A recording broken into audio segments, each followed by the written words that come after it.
Emily had been working at that café for 6 years. She could usually tell who would be trouble, who would tip well, and who wanted to be left alone. This man felt different. Quiet, polite, distant, but not cold. When she brought his coffee, he smiled softly and said, "Thank you for being kind. It matters more than people realize." The words stayed with her longer than they should have. He came back the next day. And the next. Always the same order. Always the same table. Sometimes he brought a book, sometimes he just stared outside, watching people rush past as if they were afraid of slowing down. Emily learned his name was Daniel Brooks, but he never spoke much about himself. When she asked where he was from, he said, "Everywhere and nowhere." Over time, small conversations grew. Emily told him about her son Noah, 8 years old, bright and curious, and how she was raising him alone since her husband passed away in a car accident 3 years earlier. Daniel listened, truly listened. No advice, no pity. Just presence. That alone felt like healing. Some days, Daniel would leave an extra tip with a note written neatly on a napkin. "You're stronger than you think. Noah is lucky to have you. Keep going. You're doing great." Emily never asked why a stranger cared so much. Maybe because a part of her was afraid of the answer. Or maybe because kindness, when rare, doesn't need an explanation. Weeks passed. The rain stopped. Spring crept in. And then, one morning, Daniel didn't show up. At first, Emily told herself not to worry. People move on. Strangers don't owe explanations. But days turned into a week, and the empty corner table began to feel heavy. She caught herself looking at the door every time it opened. Then, on a quiet Friday afternoon, the café door opened again. A delivery courier walked in and asked for Emily by name. He handed her a simple brown envelope.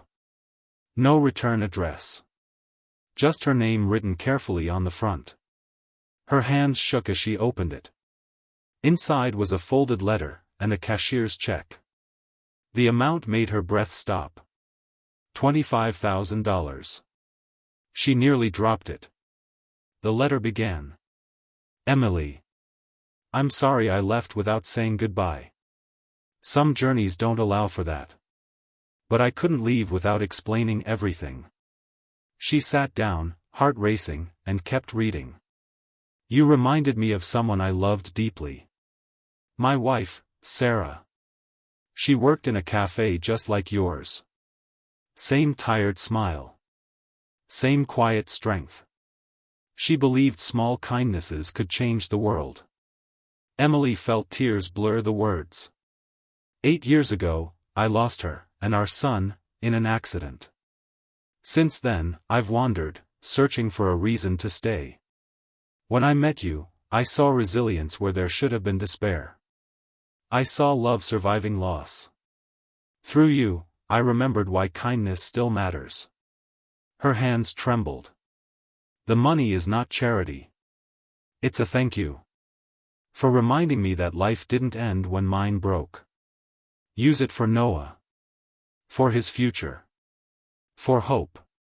At the bottom, one final line. "Sometimes strangers are just angels passing through." Emily cried right there in the café, not quietly, not politely, but with the kind of tears that release years of unspoken pain. That money paid for Noah's education fund. It helped Emily move to a safer neighborhood. It gave her room to breathe again. But more than that, it changed how she lived. She became the woman who noticed strangers. Who wrote encouraging notes.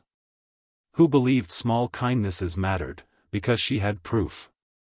Years later, Emily still keeps the envelope in a drawer at home. Not for the money. But for the reminder that some people enter our lives briefly, leave without goodbye, and still change us forever. So if you ever wonder whether your kindness matters, remember this story. It does. And if this story touched your heart, don't forget to like, share, and subscribe.